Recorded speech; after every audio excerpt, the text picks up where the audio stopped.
Hello, my name is Ashish Sharma, and in this lecture we are going to discuss the next topic of analog electronics, and our topic is configuration of transistor. तो transistor का जो main application होता है वो main application होता है as an amplifier. तो जब एम्पलीफायर की तरह जब आपको ये यूज़ करना होता है ट्रांजिस्टर, तो अपन किस रीजन में यूज़ करते हैं? एक्टिव रीजन में यूज़ करते हैं। कौन से रीजन में यूज़ करते हैं? एक्टिव रीजन में। तो जो सबसे पहले जो अपन कॉन्फ़िगरेशन की बात कर रहे हैं उसमें अपन बात कर रहे हैं कॉमन बेस कॉन्फ़िगरेशन की। Common base configuration. अब क्या मतलब है कॉमन बेस कॉन्फ़िगरेशन का? तो देखो, अपन पहले ट्रांजिस्टर की बात करते हैं। जैसे मैं एनपीएन ट्रांजिस्टर ले लेता हूँ।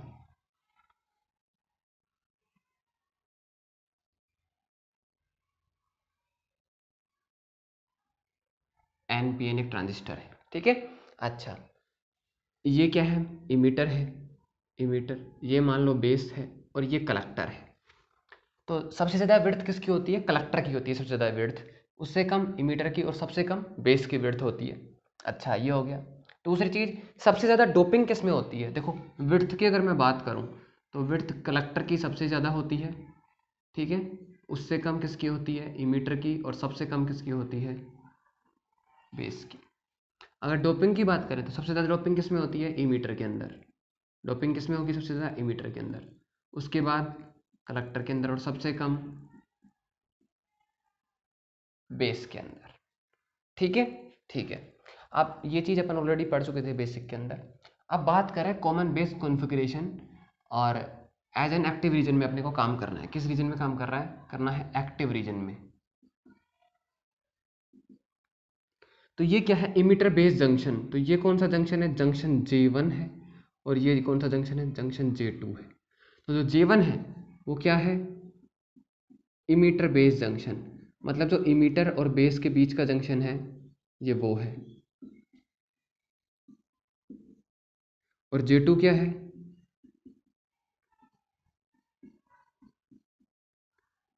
Collector base junction. तो कॉमन बेस के अंदर कॉमन किसको रखा जाता है? बेस को कॉमन रखा जाता है। इसका मतलब जो बेस होगा, जो बेस होगा वो दोनों के अंदर कॉमन होगा। दोनों का मतलब इनपुट और आउटपुट दोनों में कॉमन रहेगा ये, ठीक है। तो एक्टिव रीजन की बात करें अपन, तो एक्टिव रीजन का मतलब J1 क्या होता है? Forward bias. J1 को फॉरवर्ड बायस रखना होता है और J2 को रिवर्स बायस रखना होता है, ठीक है। ठीक है, तो चलो भाई, ये J1 है, J1। ये N है, ये P है, ये है J1 भाई। ये N फॉरवर्ड बायस रखना है। N का मतलब N को नेगेटिव से और P को पॉजिटिव से, ठीक है। तो ये वोल्टेज जो सप्लाई है, ये वोल्टेज सप्लाई कौन सा है? VEE है। चाहो तो आप यहाँ बीच में जैसे एमीटर वगैरह यूज़ कर सकते हो, कुछ रेजिस्टेंस यूज़ कर सकते हो इनका, ठीक है। और यहाँ एक वोल्टमीटर होता है, ठीक है। ठीक है, तो N नेगेटिव से और P पॉजिटिव से, तो फॉरवर्ड बायस हो गया। और जंक्शन J2 रिवर्स बायस।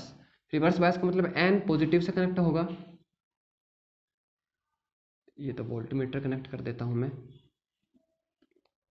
ये एमीटर लगा देते हैं। और ये लो भाई, N किससे? पॉजिटिव से, क्योंकि रिवर्स बायस है। और P किससे? N से। इसको मैं VCC लिख देता हूँ, क्लियर है। तो ये जो, अब देखो, बेस दोनों के साथ कॉमन है, इनपुट में भी और आउटपुट में भी, इसीलिए अपन इसको क्या कह रहे हैं? कॉमन बेस कॉन्फ़िगरेशन कह रहे हैं, ठीक है। अच्छा, तो जो ये इमीटर पॉइंट है, ये और ये, इन दोनों के जो बीच वोल्टेज उसको अपन कहते हैं VBE। VBE। और इन दोनों के बीच जो वोल्टेज है इसको अपन कहते हैं VCB।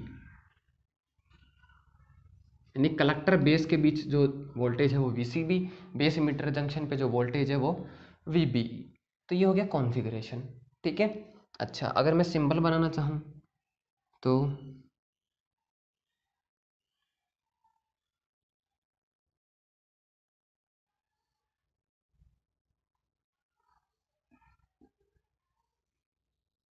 ये इमीटर है, ये कलेक्टर है, ये बेस है। इमीटर की पहचान कैसे होती है? एरो से। एनपीएन है तो करंट बाहर निकलेगा, इमीटर करंट बाहर निकलेगा। कैसे निकलता, क्या वजह, सब अपन ने जो बेसिक लेक्चर था अपना, जो फर्स्ट लेक्चर था ट्रांजिस्टर का, उसमें मैंने अच्छे से समझाया हुआ है।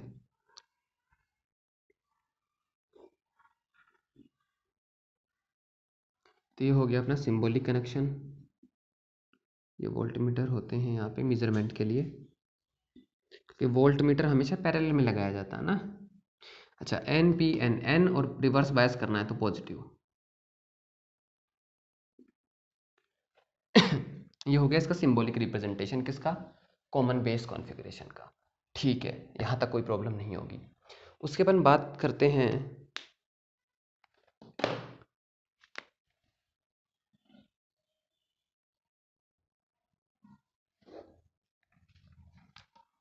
कैरेक्टरिस्टिक्स की। तो कैरेक्टरिस्टिक में पहले किसकी बात अपन करते हैं? इनपुट कैरेक्टरिस्टिक की। Input characteristic. तो आप इनपुट कैरेक्टरिस्टिक किसे कहेंगे? तो देखो, इनपुट वोल्टेज क्या है? वीबी। और इनपुट करंट क्या है? आईई। सॉरी, एनपीएन है तो करंट बाहर निकलेगा, आईई। ठीक है, ये आईसी अंदर आएगा। एनपीएन ट्रांजिस्टर है ना। अच्छा, तो इनपुट करंट और इनपुट वोल्टेज, क्या कहा मैंने? इनपुट करंट और इनपुट वोल्टेज के जो बीच का कर्व है, किन वैल्यू पे? कांस्टेंट आउटपुट वोल्टेज पे। ठीक है, क्या कहा? Curve between input current that is emitter current IE and input voltage that is VBE at different level of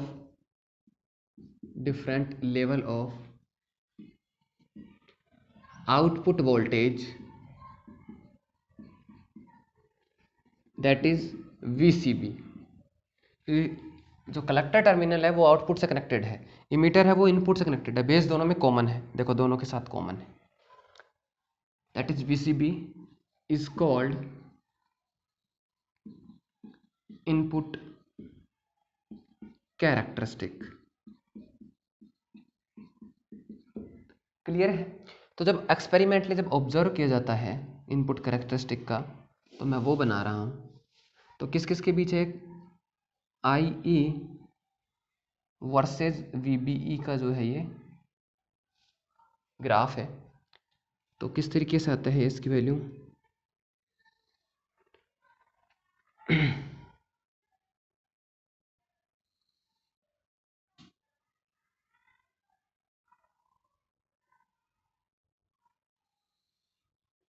तो मैंने 3 लाइन जो बनाई है, तीनों अलग अलग VCB के लिए। जैसे ये मान लो VCB इक्वल टू 0 वोल्ट पे है, ये दूसरा जो है ये VCB इक्वल टू 5 वोल्ट पे है, जो मान लो तीसरा है वो VCB इक्वल्स टू 10 वोल्ट पे है।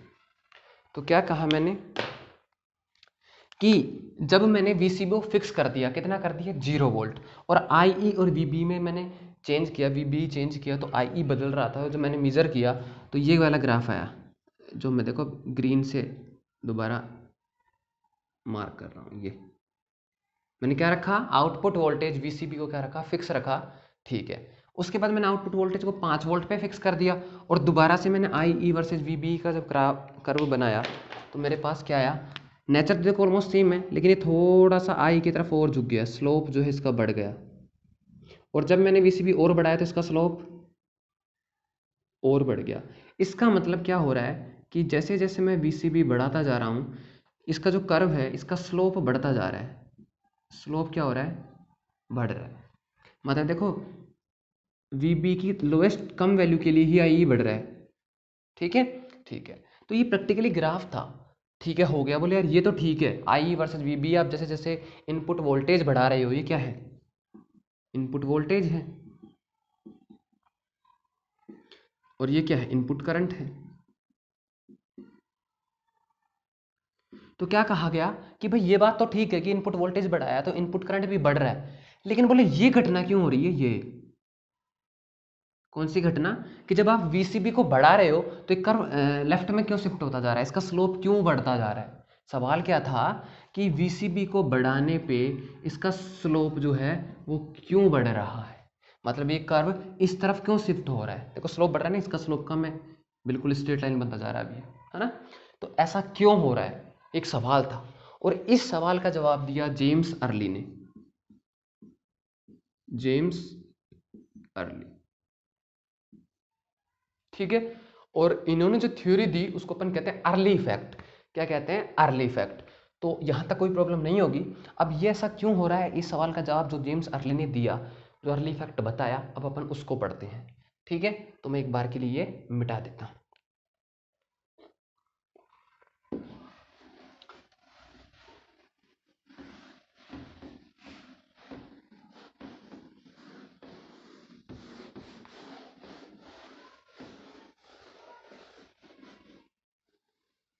अच्छा, और अगर आपको ये भी देखो, एक और चीज़ मैं आपको बता देता हूँ, जैसे आपने कर्व बनाया किसका, IE और VBE का, तो ये कर्व कुछ देखो ऐसे डायोड जैसा कर्व आ रहा है ना, डायोड जैसा कर्व आ रहा है। तो ऐसा क्यों हो रहा है, क्योंकि जो अपना NPN ट्रांजिस्टर है वो बेसिकली मैं इस तरीके से मान सकता हूँ, NPN, अरे दो जंक्शन हैं, दो जंक्शन हैं, तो NPN जो ट्रांजिस्टर है उसको आप दो डायोड के इक्विवेलेंट मान सकते हो। एन के साइड देखो, ये साइन ये P, तो ये दोनों मिलके एक डायोड बन रहा है, ये दोनों मिलके एक डायोड बन रहा है, और ये दोनों मिलके एक डायोड बन रहे हैं ना, D1 एंड D2। किसकी वजह से, पहले जंक्शन की वजह से और जंक्शन 2 की वजह से। अब जो अपना पहला जो डायोड था वो क्या था, फॉरवर्ड बायस था ना, अरे ये कौन सा है, इमीटर बेस जंक्शन ही तो था, फॉरवर्ड बायस था, तो फॉरवर्ड बायस में ऐसा ही तो ग्राफ आता है, समझ गए ना। अगर ये कोई दिक्कत हो तो इसमें, बाकी अब सवाल क्या है कि जब VCB बढ़ा रहे हैं तो ये इस तरफ शिफ्ट क्यों हो रहा है, इसकी बात करते हैं अपन। तो अपन अब बात कर ले अर्ली इफेक्ट की, कि अर्ली ने भैया क्या एक्सप्लेन कर दिया ऐसा।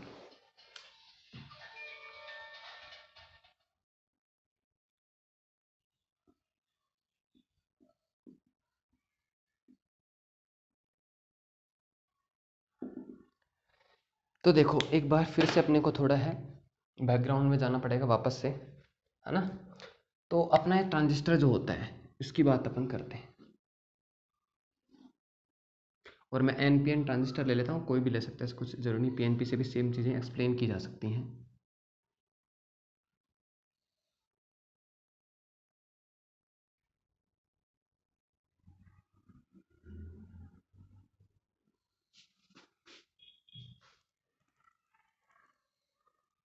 ठीक है, सबसे ज़्यादा विड्थ किसकी होती है, कलेक्टर की, उससे कम इमीटर की, सबसे कम बेस की, ठीक है। तो ये जंक्शन J1 है, ये जंक्शन J2 है। तो ये तो क्या है, जंक्शन की मिड वॉल है। बल्कि डिप्लेशन लेयर की अगर मैं बात करूँ तो डिप्लेशन लेयर कैसे बनेगी,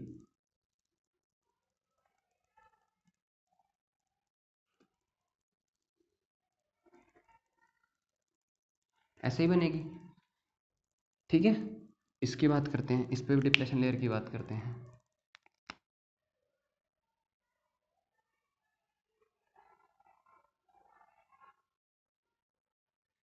ठीक है। तो देखो एक चीज़ देखो, ये जो दो ग्रीन लाइंस हैं, यहाँ पे मैं प्लस माइनस नहीं बना रहा हूँ क्योंकि मैं स्पेसिफाई नहीं कर रहा हूँ कि ये NPN है PNP है।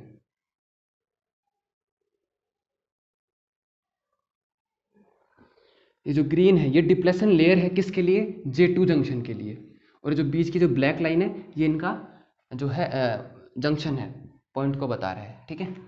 ये जो दो ग्रीन लाइंस हैं, सॉरी दो रेड लाइंस जो हैं, ये किसके डिप्लेशन लेयर को बता रही हैं,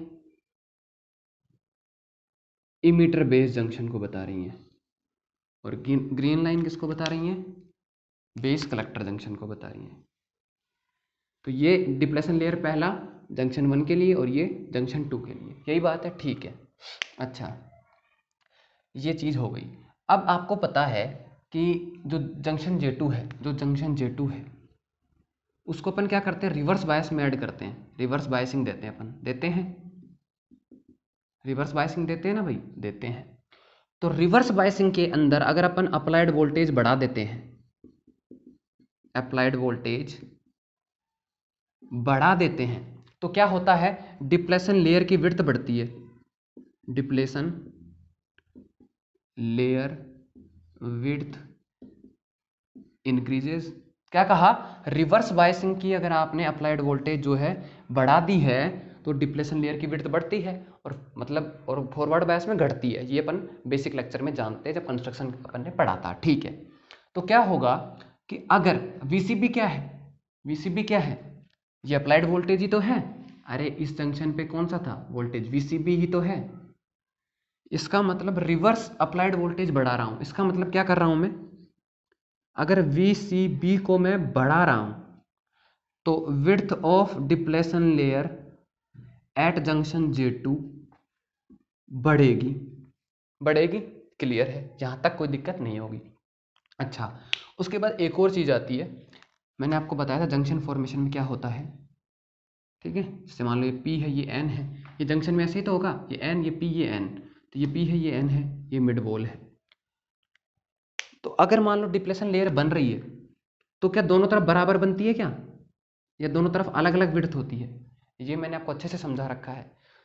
बराबर कब बनेगी, जब दोनों में P और N दोनों साइड में क्या हो, कंसंट्रेशन ग्रेडियंट सेम हो, मतलब डोपिंग का लेवल सेम होगा, उस केस के अंदर इधर की डिप्लेशन लेयर और इधर की जो डिप्लेशन लेयर की विड्थ है वो दोनों बराबर होंगे, मतलब WP equals to WN equals to W/2 होता है, यही बात है, हाँ। लेकिन अगर कॉन्सेंट्रेशन ग्रेडियंट अलग अलग है, मतलब डोपिंग का लेवल अलग अलग है, डोपिंग का लेवल क्या है, अलग अलग है, तो उस केस के अंदर क्या होता है, जिस तरफ डोपिंग कम होती है, जिस तरफ डोपिंग कम होती है उस तरफ पेनिट्रेशन ज़्यादा होता है, मतलब उस तरफ डिप्लेशन लेयर ज़्यादा होती है। मतलब अगर मैंने एन साइड में ज़्यादा डोपिंग की है, किस साइड में, एन साइड में डोपिंग ज़्यादा की है, तो जो जंक्शन है इसकी जो पेनिट्रेशन विड्थ है, ये मतलब डिप्लेशन लेयर की जो विड्थ है ये कम होगी किस साइड में, एन साइड में। मतलब जिस तरफ डोपिंग ज़्यादा है, जिस तरफ डोपिंग ज़्यादा है उस तरफ विड्थ कम होगी, जिस तरफ डोपिंग कम है उस तरफ विड्थ ज़्यादा होगी। ऐसा क्यों हो रहा है ये मैंने अच्छे से समझाया हुआ है, आई बटन पे क्लिक करोगे वीडियो मिल जाएगा आपको।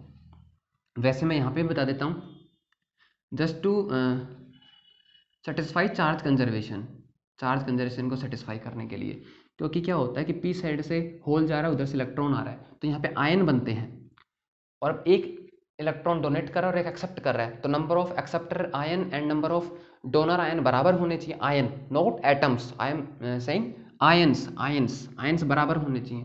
तो अगर मान लो इस तरफ डोपिंग कम है तो इसको ज़्यादा रीजन कवर करना पड़ेगा नंबर ऑफ आयंस को बराबर करने के लिए। तो मैंने क्या कहा, जिस तरफ डोपिंग कम है उस तरफ लेयर ज़्यादा होती है। इसका मतलब अगर मैं VCB बढ़ाता हूँ तो टोटल जो विड्थ है वो तो बढ़ेगी, लेकिन किस तरफ ज़्यादा बढ़ेगी, पेनेट्रेट्स किस तरफ ज़्यादा पेनेट्रेट करेगी, बेस के अंदर ज़्यादा पेनेट्रेट करेगी, since doping in base is low comparison to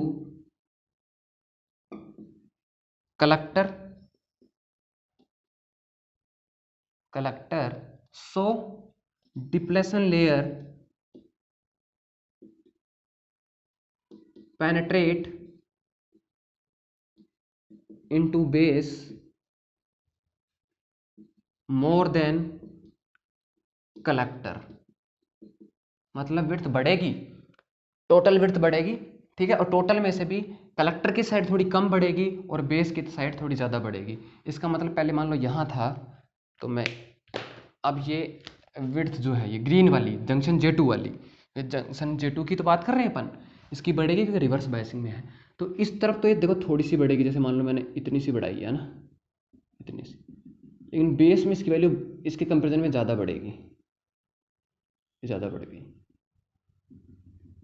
तो मेरी बात समझ में आ गई होगी यहाँ तक, ठीक है। अब देखो एक चीज़ समझो, मैं ये लाइन ऊपर तक बढ़ा रहा हूँ ऐसे, है ना, तो ये जो ब्लू लाइन जो बनाई है, अब डिप्लेशन लेयर इस ब्लू लाइन तक आ गया, ठीक है, और रेड लाइन तक किसका डिप्लेशन लेयर है, J1 का, और ब्लू लाइन तक किसका डिप्लेशन लेयर है, J2 का। तो इन दोनों के बीच का जो एरिया बच गया, इन दोनों के बीच का जो एरिया बच गया, इसको मैं ब्लैक से शो कर देता हूँ। ये जो एरिया बच गया, ये जो विड्थ बच गई, इसको कहते हैं बेस की इलेक्ट्रिकल विड्थ, या इफेक्टिव विड्थ कह सकते हो आप, W इफेक्टिव। इसका मतलब क्या है, ये कौन सी विड्थ है, इफेक्टिव क्यों कह रहा हूं मैं इसको, क्योंकि इसके अंदर आयन नहीं है, इसके अंदर क्या है, फ्री चार्ज कैरियर्स हैं। क्या है, फ्री चार्ज कैरियर्स। अरे जहां तक डिप्लेशन लेयर बनती है वहां तक तो क्या होते हैं, आयन, और बाकी जगह में क्या बचते हैं, यहाँ पे इलेक्ट्रॉन एक्सिस में, अगर NPN की बात करूँ तो यहाँ पे इलेक्ट्रॉन है, लेकिन डोपिंग कम है तो इसके कंपेरिजन थोड़े कम है। तो इस ब्लैक वाला जो रीजन बना है, इसमें क्या होंगे, होल ज़्यादा होंगे, क्योंकि अपन NPN की बात कर रहे हैं। डिप्लेशन लेयर में आयन होते हैं, फ्री चार्ज कैरियर नहीं होते हैं। तो जो ब्लैक, वो छोटा सा जो रीजन बच गया, इसमें क्या है, फ्री चार्ज कैरियर्स हैं। क्या है, फ्री चार्ज कैरियर्स। तो ये पेनिट्रेट करने से क्या हुआ, VCB बढ़ाया, तो जब विड्थ है डिप्लेशन लेयर जंक्शन J2 की, वो बढ़ी। देखो पहले ग्रीन लाइंस तक थी, अब एक ब्लू लाइंस तक हो गई, ठीक है, लेकिन बेस के अंदर ज़्यादा जाएगी, ज़्यादा बढ़ेगी, और कलेक्टर के अंदर कम बढ़ेगी। क्यों, क्योंकि कलेक्टर के अंदर डोपिंग ज़्यादा है, जिधर डोपिंग ज़्यादा होती है उधर उस तरफ कम बढ़ती है, जिस तरफ डोपिंग कम होती है उस तरफ ज़्यादा बढ़ती है। तो देखो इस तरफ ज़्यादा बढ़ी। तो देखो इन रेड लाइन्स के बीच में जंक्शन J1 है, ठीक है, डिप्लेशन लेयर इसकी है, और अब ब्लू लाइन्स के बीच में किसका है, J2 का है। तो जो बीच में जो जगह बच गई, देखो जो मैंने ब्लैक किया था इसको मैं वापस से जो है मिटा रहा हूँ। तो ये जो रीजन बच गया, ये क्या बच गया, इफेक्टिव रीजन। मतलब इसके अंदर क्या नहीं है, आयन नहीं है, इसके अंदर फ्री चार्ज कैरियर्स हैं। क्या है, फ्री चार्ज कैरियर। इसका मतलब क्या हुआ कि जो W इफेक्टिव है वो तो कम हो रही है, टोटल W बढ़ रहा है, तो जिसके अंदर फ्री चार्ज कैरियर्स हैं बेस के अंदर, वो विड्थ तो कम हो रही है। मतलब W इफेक्टिव क्या हो रही है, कम हो रही है, कम हो रही है, ठीक है। तो ये इतने इफेक्ट आने के बाद वो कंक्लूजन अगर मैं निकालूं तो क्या कंक्लूजन निकलेंगे, क्या कंक्लूजन निकलेंगे, इससे एक और चीज में कंक्लूजन क्या निकाल सकता हूं कि विड्थ कम हो गई है। अब जगह कम हो गई तो मतलब कंसंट्रेशन ग्रेडियंट बढ़ गया। मैं क्या कह सकता हूं कि कंसंट्रेशन जो ग्रेडियंट है वो बढ़ रहा है। क्या हो रहा है, बढ़ रहा है, बढ़ रहा है। अरे भाई पहले एक रूम के अंदर 4 लोग थे, ठीक है, 8x8 का रूम था, अब वो रूम छोटा हो गया 4x4 का, और अभी भी 4 लोग हैं, तो डेंसिटी बढ़ गई। कंसंट्रेशन क्या होता है, डोपिंग कंसंट्रेशन डेंसिटी तो होता है, तो ये विड्थ कम हो गई तो कंसंट्रेशन जो है बढ़ गई। तो ये सारी चीज़ें आपको समझ में आ जानी चाहिए कि इसको बढ़ाने से ये बढ़ा, ये कम हुआ और ये बढ़ गया, ठीक है, ठीक है। अब बात करते हैं अपन कंक्लूजन्स की कि इन सब से हो क्या रहा है, इनके बदलने से इफेक्ट क्या आ रहा है ट्रांजिस्टर पे। तो भैया ये सारी चीज़ें ना मिटा के मैं इसको मिटा लेता हूँ ना, क्योंकि इनकी ज़रूरत अपने को पड़ सकती है। तो एक बार के लिए फिर से अपन आ जाते हैं ट्रांजिस्टर के बेसिक कॉन्सेप्ट के ऊपर। ये इमीटर है, ये बेस है, और ये कलेक्टर है। तो होता क्या है, जो चार्ज कैरियर्स जो हैं, यहाँ से जो चार्ज कैरियर्स हैं, ये इलेक्ट्रॉन, ये इस तरफ मूवमेंट करना स्टार्ट करते हैं स्टार्ट। यहाँ पे कौन है, होल्स हैं, क्योंकि NPN की मैं बात कर रहा हूँ। यहाँ पे वापस इलेक्ट्रॉन है लेकिन कम है। तो होता क्या है कि ये चार्ज कैरियर इस तरफ फ्लो होना स्टार्ट होते हैं।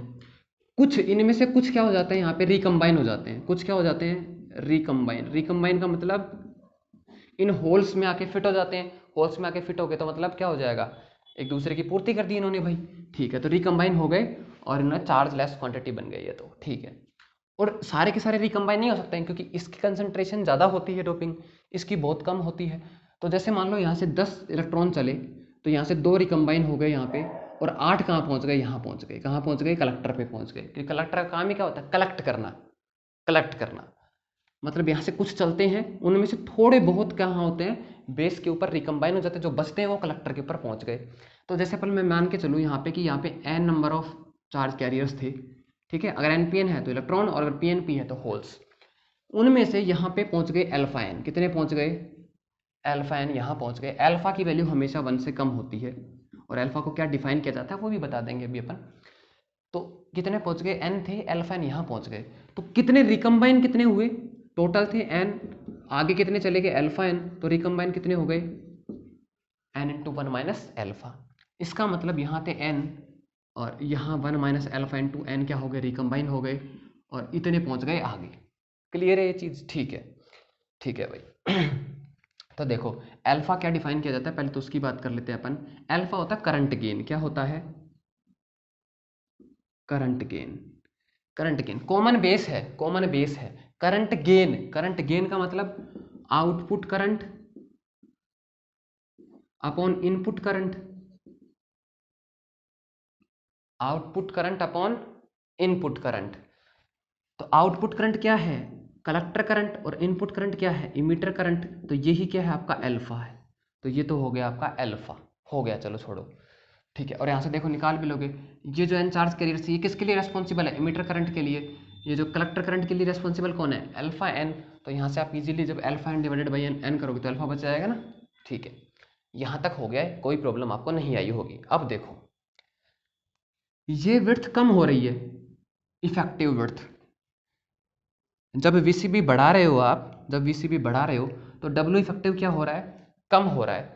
मतलब डब्ल्यू इफेक्टिव जब कम हो रहा है, इसका मतलब अगर ये बेस और मैं छोटा कर दूं, मतलब और छोटा हो रहा है ये, बेसिकली छोटा हो रहा है, तो इसका मतलब रिकॉम्बिनेशन होने की प्रोबेबिलिटी कम हो जाएगी। रिकॉम्बिनेशन क्या हो जाएगा? घटेगा।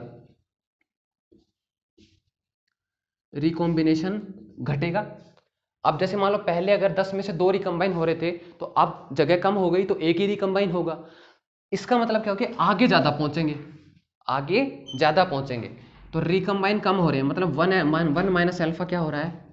चलो मैं मिटा लेता हूं इसको, इसको मिटा लेता हूं।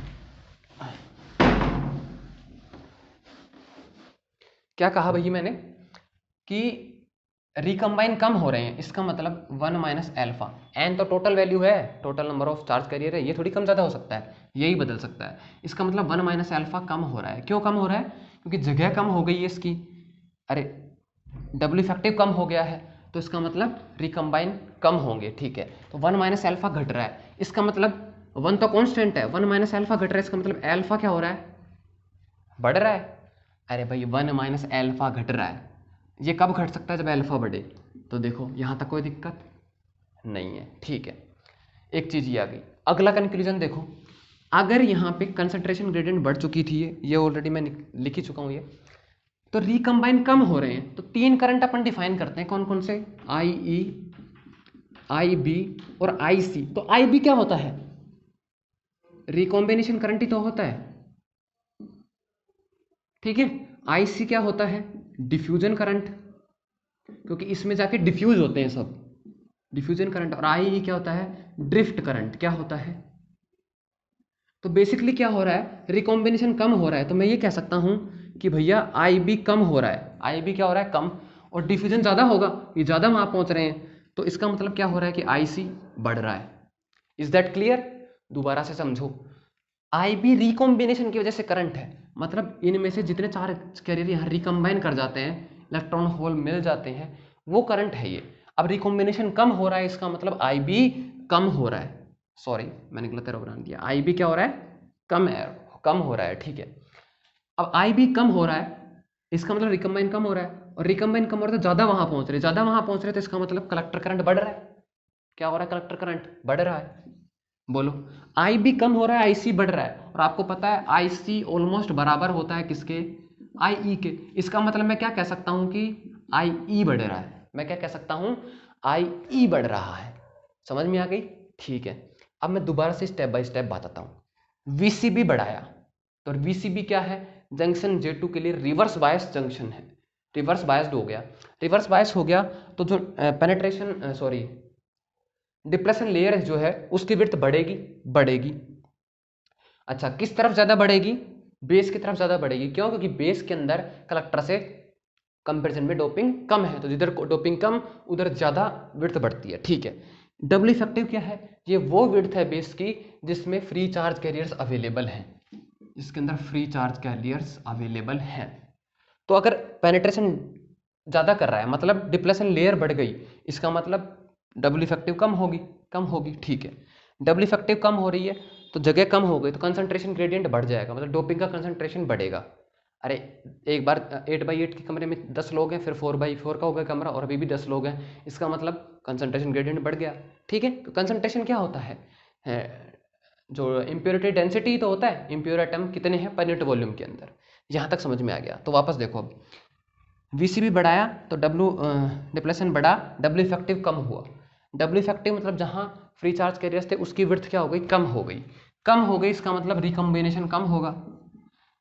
अब IB क्या होता है, रिकम्बाइन की वजह से करंट बनता है, मतलब कुछ इलेक्ट्रॉन या होल के साथ इंटरेक्ट करके रिकम्बाइन हो जाते हैं, जो बच गए इलेक्ट्रॉन वो आगे जाते हैं। तो मानो टोटल n थे, अल्फा n यहाँ पहुँचते हैं, तो यहाँ कितने बचेंगे, n minus alpha n into 1 minus alpha.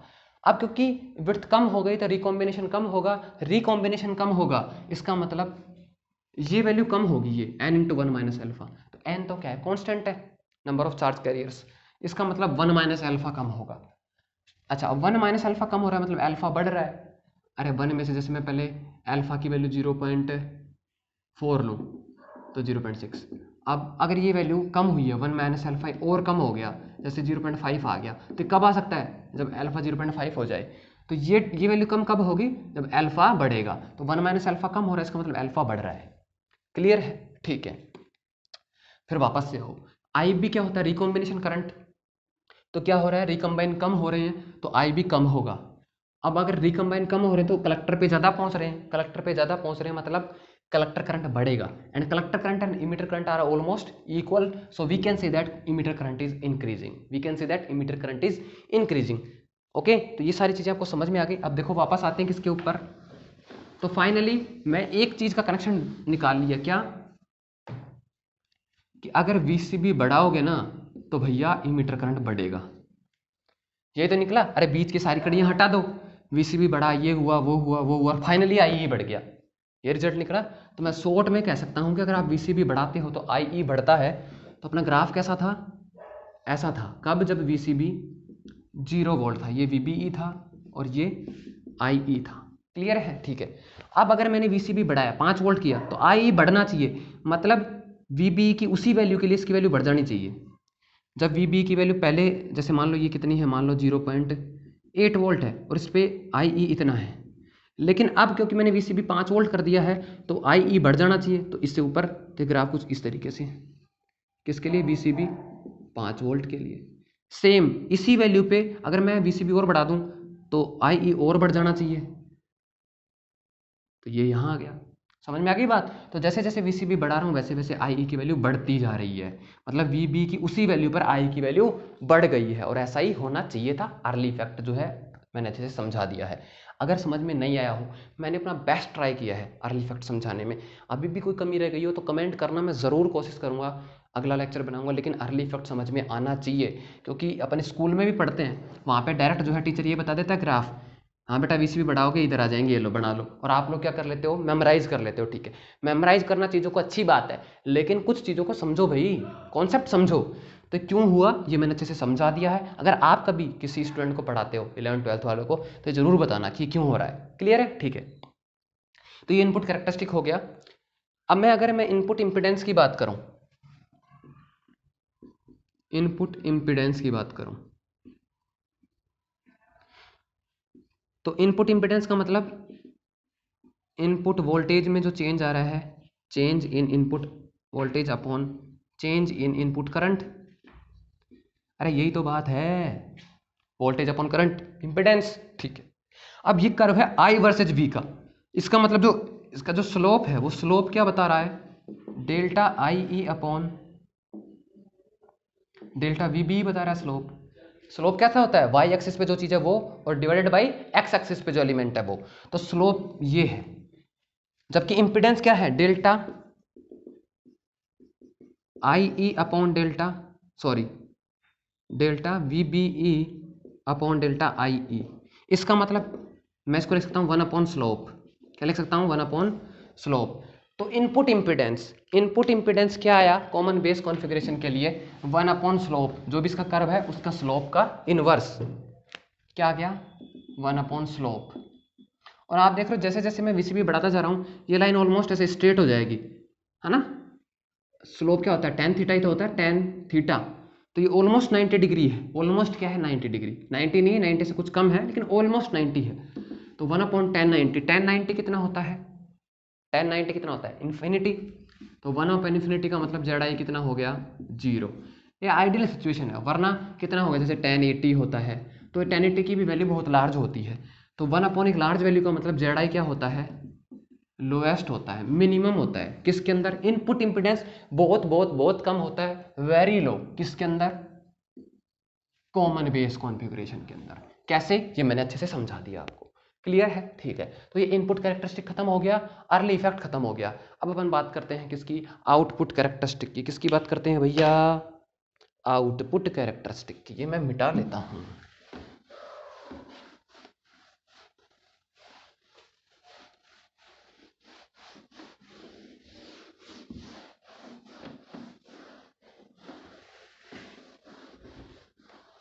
जो कंप्लीट नोट्स हैं इलेक्ट्रॉनिक्स के, वो टेलीग्राम ग्रुप में जो है शेयर हो चुके हैं। कंप्लीट नोट्स की जो लिंक है वो पीडीएफ में मैं जो पीडीएफ बना के क्लास नोट्स की वो अटैच कर दूंगा, डिस्क्रिप्शन में लिंक डाल दूंगा।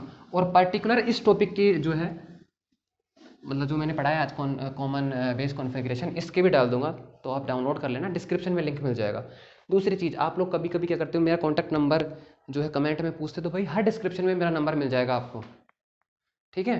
डिस्क्रिप्शन में मैं हमेशा नंबर डालता हूँ, और टेलीग्राम ग्रुप की लिंक भी है, तो आप वहाँ से ज्वाइन कर लिया करो, आप बार बार मत पूछा करो, है ना? ठीक है, तो नेक्स्ट अपन बात करते हैं किसकी? कॉमन बेस के ही आउटपुट कैरेक्टरिस्टिक की। आउटपुट कैरेक्टरिस्टिक, ठीक है, तो आउटपुट कैरेक्टरिस्टिक क्या होता है? Curve between output current and output voltage. अच्छा, आउटपुट करंट क्या होगा? आईसी, और आउटपुट वोल्टेज क्या होगा? वीसीबी, ठीक है? At different level of input current. ध्यान रखना, उसमें इनपुट कैरेक्टरिस्टिक में अपन ने किसको फिक्स कर रहे थे? आउटपुट वोल्टेज को कर रहे थे, यहाँ पे इनपुट करंट को करेंगे, मतलब किसको करेंगे? इमीटर करंट को। अब देखो, तो ये जंक्शन आउटपुट कैरेक्टरिस्टिक का मतलब किस जंक्शन की बात कर रहे हैं अपन? बेस कलेक्टर, यानी कि कलेक्टर बेस जंक्शन की अपन बात कर रहे हैं, मतलब अपन जंक्शन J2 की बात कर रहे हैं। और ये क्या होता है? रिवर्स्ड बायस होता है। कैसा बायस होता है ये? रिवर्स्ड बायस होता है। तो रिवर्स बायस के अंदर डायोड का ग्राफ कैसा होता है? इस तरीके का ही होता है। ये ब्रेकडाउन तो कब आता है? जब ब्रेकडाउन वोल्टेज से ज़्यादा चला जाता है, वरना तो ग्राफ यही होता है, बहुत लो वैल्यू होती है, यही होती है। तो नेगेटिव में ना बना के इसको जब ट्रांजिस्टर के लिए बनाया जाता है तो इसको पॉजिटिव में बना लिया जाता है। तो मैं कैसे बना लेता हूँ? इसको ऊपर ही बना लेता हूँ, बाकी वैल्यू तो ऐसी होती है ना, देखो बहुत नेग्लिजिबल वैल्यू होती है, इस तरीके से।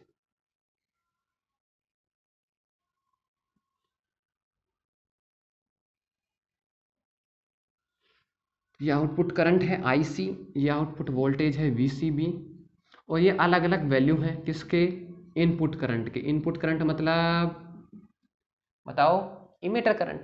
जैसे पहले मैंने 0 पे ले लिया, ठीक है, या 5 पे ले लो, 5 मिली एम्पियर पे, उसके बाद 10 मिली एम्पियर पे, उसके बाद 20 मिली एम्पियर पे, ठीक है। अच्छा, जब आई ई 0 होता है उस केस में भी आई सी की वैल्यू कुछ हो सकती है, और वो बहुत ही नेग्लिजिबल होती है। मतलब आई ई जब 0 है ना, तो भी आई सी की वैल्यू कुछ ना कुछ हो सकती है, और ये वैल्यू को क्या बोलते हैं अपन? Leakage current. 0 को नहीं, इसको नहीं, इस पे जो आईसी बनेगा ना, यहाँ छोटा सा थोड़ा सा जो आईसी मिलेगा, इसको बोलते हैं लीकेज करंट। मतलब बिना इनपुट करंट के भी आउटपुट पे करंट है, इसी को लीकेज करंट बोलते हैं। और ये कॉमन बेस कॉन्फ़िगरेशन, इसीलिए इसको बोलते हैं ICBO। तो ये जो लेवल है, ये जब IE 0 है, इस लेवल को बोलते हैं ICBO, ठीक है। अच्छा, तो देखो, अब एक पहली लाइन की बात करो, रिवर्स में ऐसा है तो थोड़ा सा करंट होता है, सैचुरेट हो गया, ठीक है, ये बात समझ में आ गई कि भैया रिवर्स बायस था, ठीक है। अब जैसे जैसे आप IE बढ़ाते हो तो आपको पता है IE और IC ऑलमोस्ट बराबर होते हैं, तो जैसे जैसे आप IE बढ़ाते हो उसी लेवल के अंदर IC भी बढ़ता हुआ चला जाता है, क्लियर है। तो ये हो गया आउटपुट कैरेक्टरिस्टिक आपका। अब देखो, आउटपुट इम्पोर्टेंस की बात करो तो ये भी क्या होगा? Delta VCB divided by delta IC। लेकिन जो इसका स्लोप है वो I वर्सेज V का है, तो इसका जो स्लोप है वो क्या है? Del IC upon del VCB। इसका मतलब मैं क्या लिख सकता हूँ? 1 अपॉन स्लोप लिख सकता हूँ, 1 अपॉन, और ये स्ट्रेट लाइन है, तो टेन थीटा स्लोप क्या होता है, tan theta M equals to tan theta, तो ऑलमोस्ट क्या टेन जीरो, और टेन जीरो क्या होता है जीरो, तो वन अपॉन जीरो का मतलब इन्फिनिटी। इसका मतलब आउटपुट कैरेक्टरिस्टिक मतलब आउटपुट इम्पिडेंस कितना हो गया, इन्फिनिटी आइडियली। अदरवाइज ये बिल्कुल स्ट्रेट लाइन नहीं होगी, थोड़ा सा स्लोप होगा, तो वैल्यू फिर भी जो है ऑलमोस्ट थीटा की वैल्यू बहुत कम होगी। उस केस के अंदर अपन कह सकते हैं वेरी वेरी लार्ज, क्या कह सकते हैं, वेरी वेरी लार्ज। क्लियर है। तो इनपुट इम्पोर्टेंस बहुत कम है, आउटपुट इम्पोर्टेंस बहुत ज़्यादा है, और कैसे क्या हो रहा है ये सब समझा दिए हैं। अब अपन लास्ट में अपन बात कर लेते हैं इसकी कुछ प्रॉपर्टीज की, किसकी, कॉमन बेस कॉन्फ़िगरेशन की, वन बाई वन।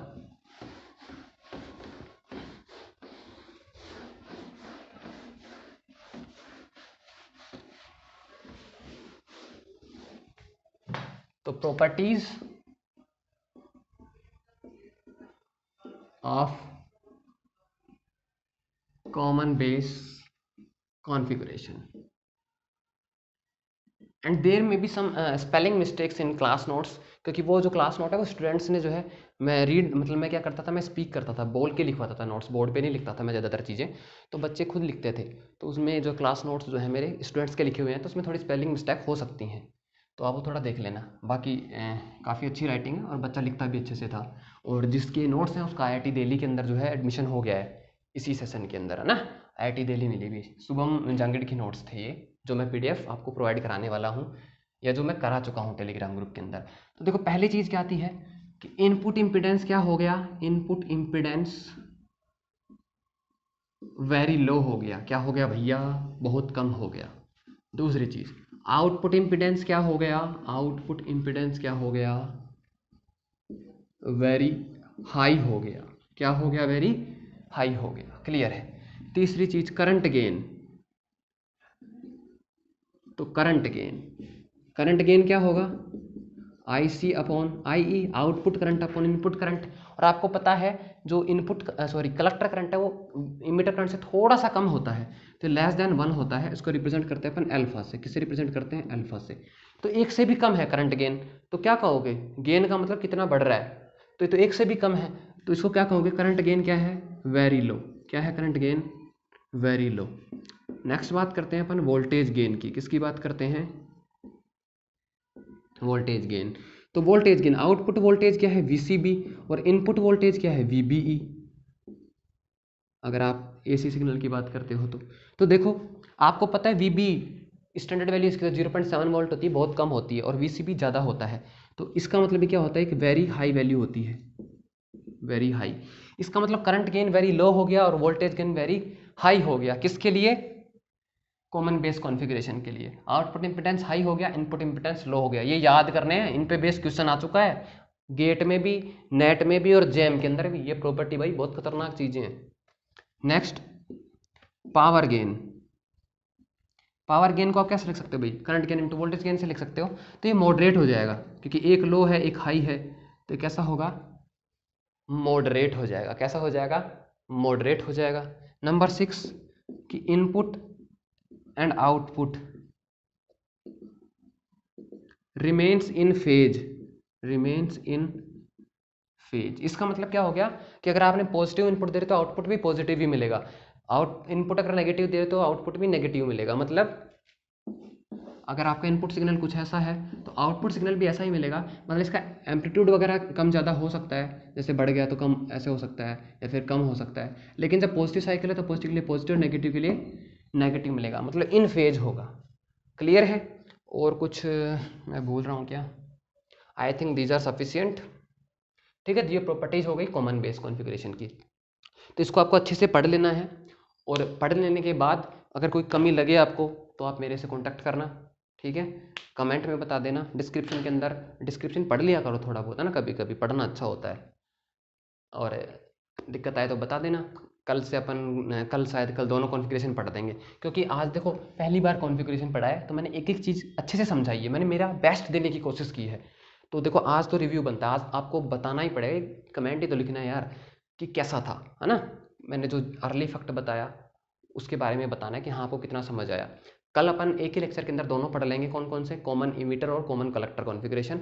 तो कल फिर जो है BJT का जो कॉन्फ़िगरेशन खत्म हो जाएंगे उसके बाद अपन एसी एनालिसिस स्टार्ट करेंगे, ठीक है। और कल अपन जो है वेक्टर अलजेब्रा को भी ख़त्म करेंगे। उस असाइनमेंट में बहुत टाइम लग रहा है, एक एक क्वेश्चन मैं समझा रहा हूँ, ठीक है। और मुझे ये भी नहीं पता कि आप लोग वो देख भी रहे हो नहीं देख रहे हो, कितना रेस्पॉन्स है, कितना फ़ायदा हो रहा है या नहीं हो रहा है, क्योंकि आप कुछ रेस्पॉन्स देते नहीं हो।